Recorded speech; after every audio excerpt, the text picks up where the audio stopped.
Welcome back to Stories and Conversations with Rahel. And this month, I've been hosting amazing women who are doing amazing things. And I know I say amazing a lot, but I mean, there's no other word to describe what these women are doing. So they're making a difference in their spheres of influence. And today, I have another awesome guest who has honored me with her presence, and I'm really glad, even though she's going through something, but she decided to honor me with her presence, and I'm really, really glad to have her here to share her story, to share what she's doing. I cannot wait for her to share all this with us. So, Nancy, welcome. Thank you so much. Welcome to the show. Mm-hmm. I don't know if this is your first time. Have you done this before? Like, have you been in front of a camera? This before. Okay. But not this complicated. It's not complicated. It's what we do. It's what we do. Yeah. Mm-hmm. So, when you share your story, it has to have impact. And I normally say every story normally has a silver lining, and there's something behind that story. And most of the time, it's behind, pain, something that has happened in your life. But before we get into the conversation, please introduce yourself. And I know you guys have gotten tired of me saying this, but I normally tell my guests, please do not be shy. Whatever you've always wanted to share, whatever is deep in your heart that you want to share about yourself, please feel free. It's an open and safe space. Mm-hmm.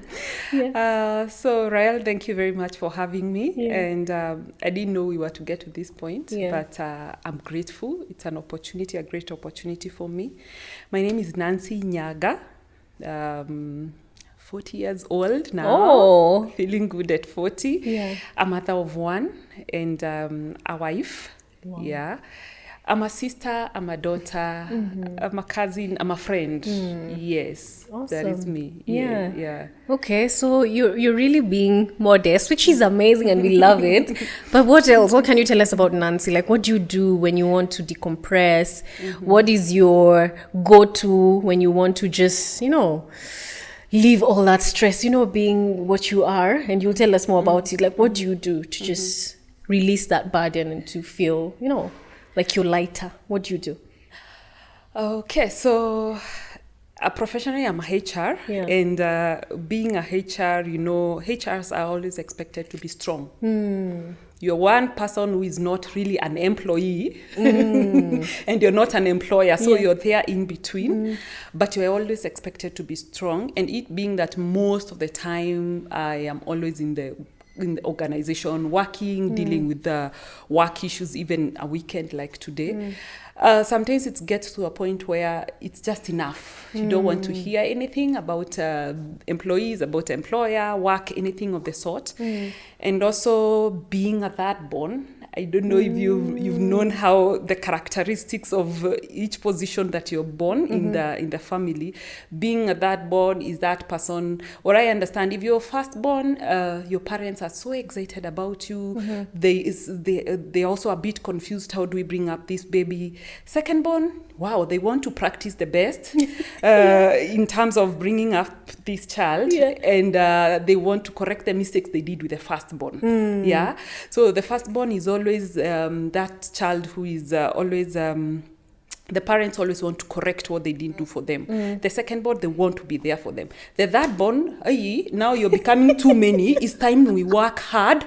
We are not there for you throughout. You need to, to stand up by your own feet, by your own whatever. By the time they get monies to bring you up, so they don't have much time with you. And that was me. Thirdborn. My parents were not 100% there in terms of concentration. But I had to grow up when I was very young. I had to be responsible. I had to work so hard. And so to some extent, my fatigue started when I was young. Fatigue of making sure that things are going right, even to my older siblings. And then after 10 years comes a fourth born, whom I felt should be responsible for my brother. Yeah. He should not be feeling any gap that I felt. So I became also like a mother at a very young age, because my mother trusted me. My father trusted me that you'll always be there for your brother. Yeah. So we don't have to worry so much. Yeah. There's someone to take care of. And of course, my last born sister again. And so it has been a journey. And so I didn't know how to unwind. I didn't know where do I go apart from being there 24/7 for all situations. Oh, wow. But a few years ago, I had to learn how to even have my own joy as me, because I realized that due to that kind of upbringing, it called me into being a HR, a caretaker. Being mindful about people, like taking care of people. Yeah. And then I was the last one to take care of myself, or even I didn't take care of myself. I was always that person who understands that other people are going through challenges. I never go through challenges. Oh, wow. Yeah, so it got to a point where I was almost blowing up. Wow. And I had to do some therapy that gave me a smile that I have to date. Oh, wow. Yes. Oh, wow. So unwinding for you is just sitting and... Unwinding for me is whenever I am doing some charity work that I do, as I'm talking to people that I always want to take them through the journey of healing. At the same time, I heal. I always say when I'm talking to them, I'm first talking to myself. Yeah, because I cannot go to tell you, do not take this, and that is what I'm taking. Yeah, so I have to heal first. Again, I have never been that person with very close kind of friends. I take everyone to be that friend. Oh, wow. So I had to look for some very close people whom I can unwind with, people who care about me. Wow. People always tell me, no, this time round you're not the one who is carrying this burden. Let people carry their burdens. Wow. So, yeah. Wow. I'm actually feeling that heaviness. I'm feeling it. And I mean, being a HR is a calling, right?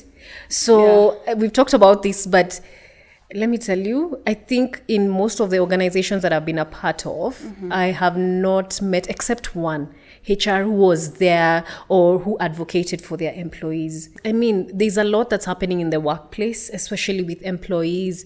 And employers also have their own stories, but I feel employees, especially right now in the age of mental health challenges, there's a lot that's happening. A lot. But today we're not talking about that. We're talking about how you're using your voice. And we met, or rather we were connected in such interesting circumstances. Yes. So I was told about you and I said, I have to call you. So when I called you, I remember that conversation was very deep. And I was like, oh my goodness, this girl, definitely we have to share her story.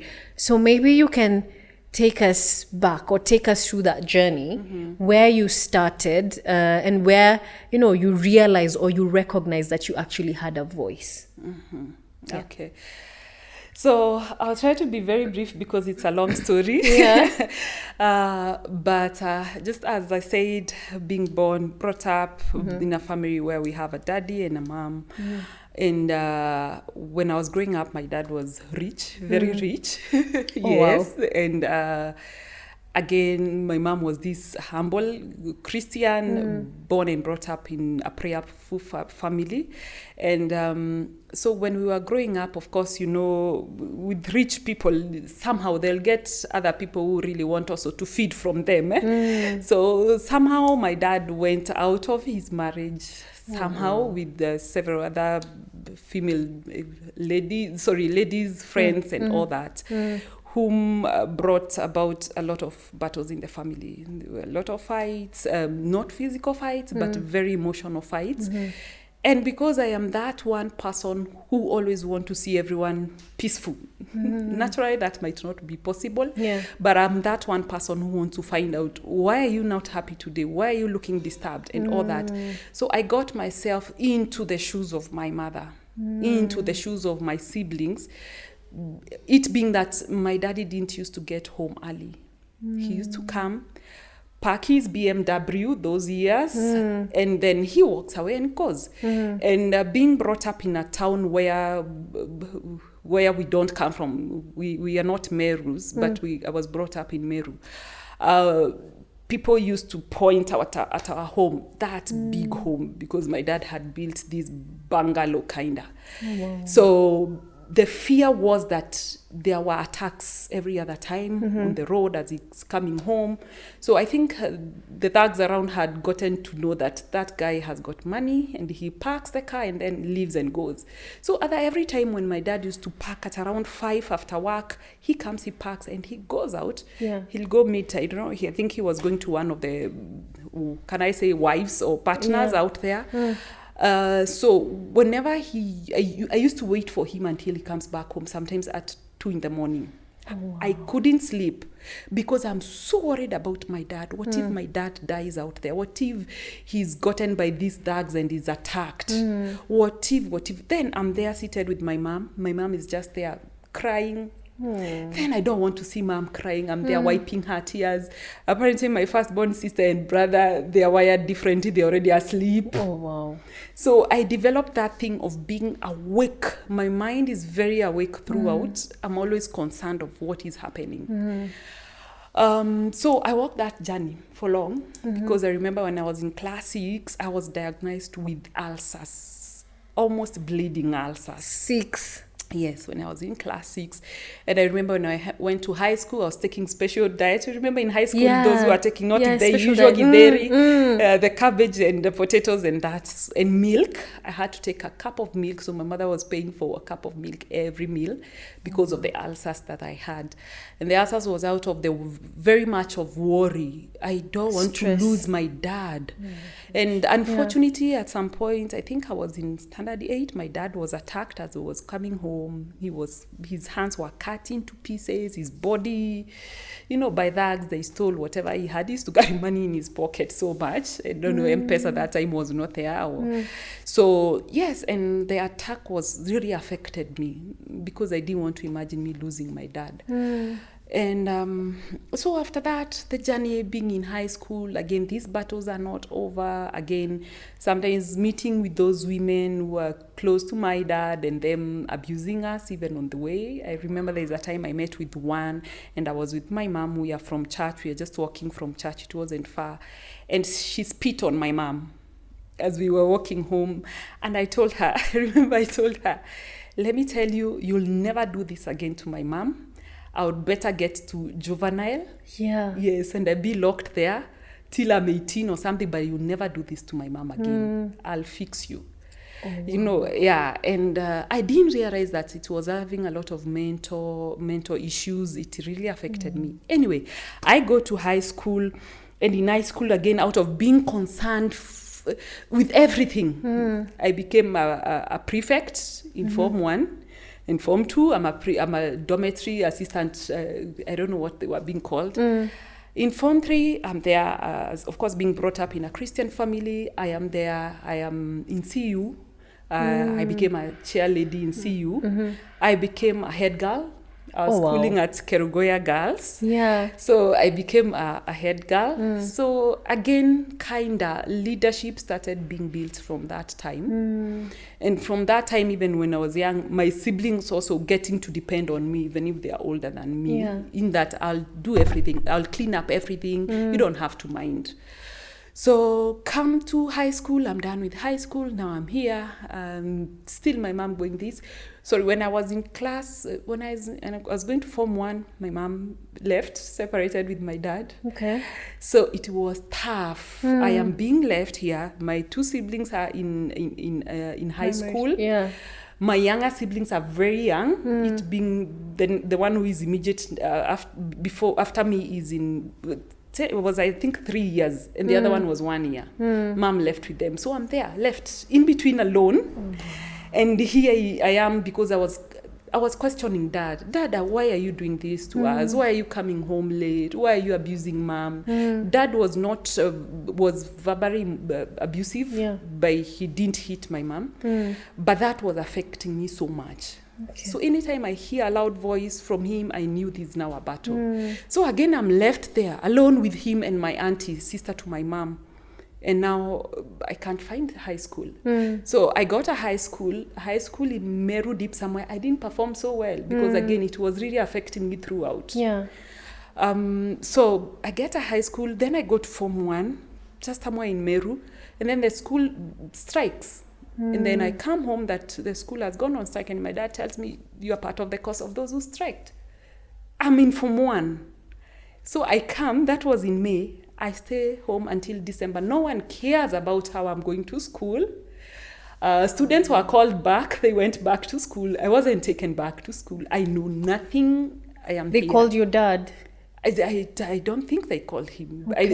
However, they were communicating. However, the school was communicating to parents. It was communicated. But Dad was too busy with other things. And sorry, let me ask, for your siblings, your older siblings, are they in school at this time? Yes, they're in school. They're in school. Okay. My sister, I think, was around Form 4. My brother was in Form 3 or Form 2. Around Form 2, yes. So yes, there I am. I stay. And now I'm trying to connect with my mom, who is totally in a different county. She has left. She has gotten transfer. She was a teacher. Then I'm like, how do I get in touch with my mom? Those days we were writing letters. Yeah. So I wrote a letter and I told Mom, I need to go to school. I don't know. I used to cry the whole day and I'll not feed. But I'm there. My auntie will go to work. My dad will go to work. They'll come. They get everything sorted. So after that, anyway, so I finished Form 4. Now I'm here wanting to go to college. And I remember I came to Nairobi once with my dad to look for college. Then we went around. You know, when you're new in Nairobi, you don't even recall where is the stage, how did you... We used a matatu from Meru. So we went around to three colleges. I hadn't performed so well. So then it was like, okay, you will join Kenya Institute of Management. Okay, so you're going to do business management. So that's all. So that was, I think, in December. Then come January, end of January, I'm supposed to go to school, to college.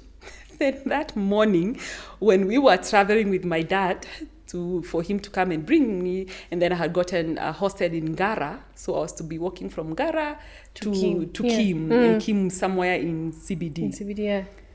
My dad that morning woke up and said, you know what, I'm not going to Nairobi. My mom doesn't know Nairobi. My mom, I think she had never come to Nairobi. Yeah. So my mom told me, you can't go alone. Girls are usually harassed in Nairobi. You can't go. I said, Mom, you know what? I will go. If I get lost, it's okay. I will go look for a police station here. I tell them where I come from. Then they will take me to the hostel. My mom wept that morning. She took me to the stage when she was crying. Oh, no. Anyway, I went to the stage. I got a matatu. It's called Ken Silver. Ken Silver is always the best for people who are very naive because you'll get some good... Ken Silver, I remember Ken Silver. Yes. Yeah. So I got to Nairobi. Before I get to Nairobi, there's where they divert at Ngara, the Ken Silver fleet. They divert there and they fuel from there. Then they go to CBD, then they leave again to Meru. So where they were fueling, the petrol station in Ngara Total is direct opposite where the hostel was. So I remember I called the matron in the hostel. She was a Meru. So I spoke to her. So she came and picked me from there. That is how I got to the hostel. That was another frustration and something that told me, you know what, in this world, you are by yourself. You're by yourself. Yes. Oh, wow. I go to college, I start college, I finish a diploma. Then I decide, you know what, this business administration, I think I need to do something called human resource because I always used to tell myself, I am human. I need to be human and people need to be human. I didn't know what human resource means.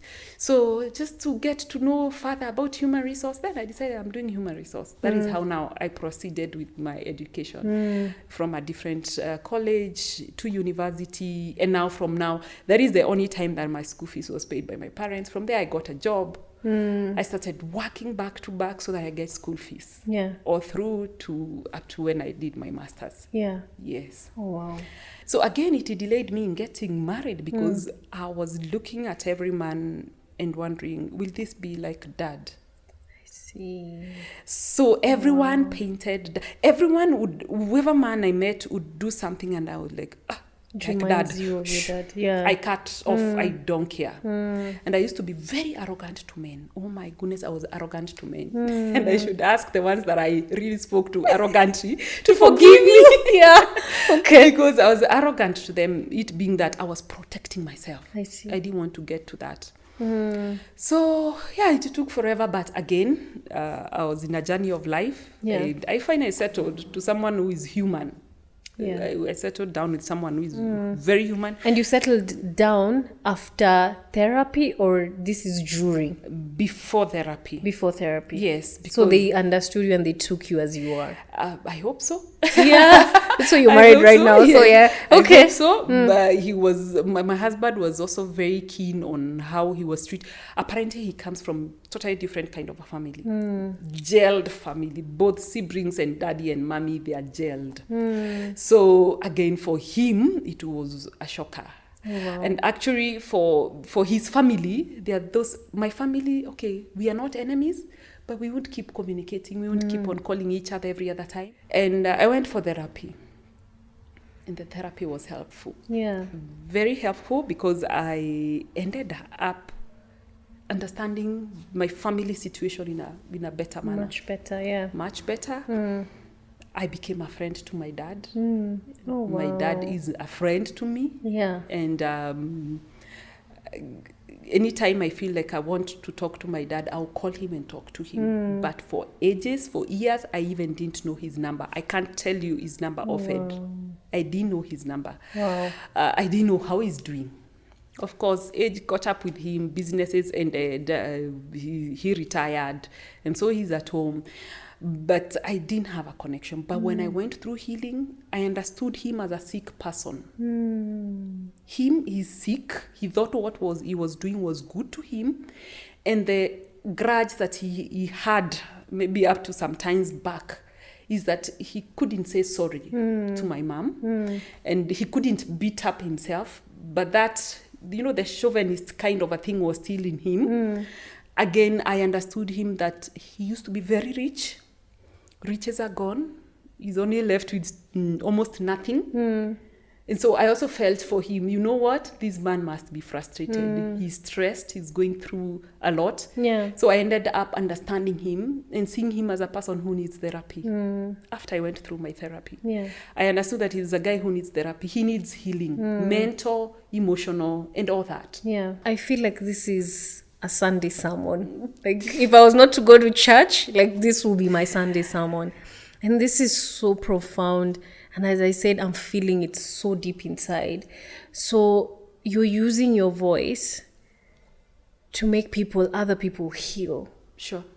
And to figure out their assignment. Yes. Because I mean, and I know we've said this before, and it's normal, it's a cliche, and people say it's a cliche. Out of your pain, there's purpose.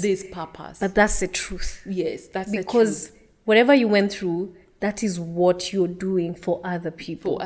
Yes. You're being selfless and, removing yourself from the equation and, doing this for other people. And maybe that's why you're a HR. Maybe, yeah. Yes, Yeah, because you're doing it for other people. Yeah. Because not everyone can do this. Everyone wants to have, to live their life, to figure out their own things, to be successful and all that. Yeah. But for you, you have decided that there's this one major assignment that I'll do for both genders. Yes. And make that inner person heal. Yeah. And figure out their assignment. Wow.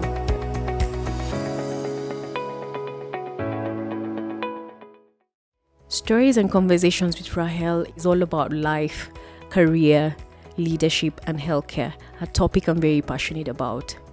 Thank you so much for watching. Share, like, comment, and subscribe for more.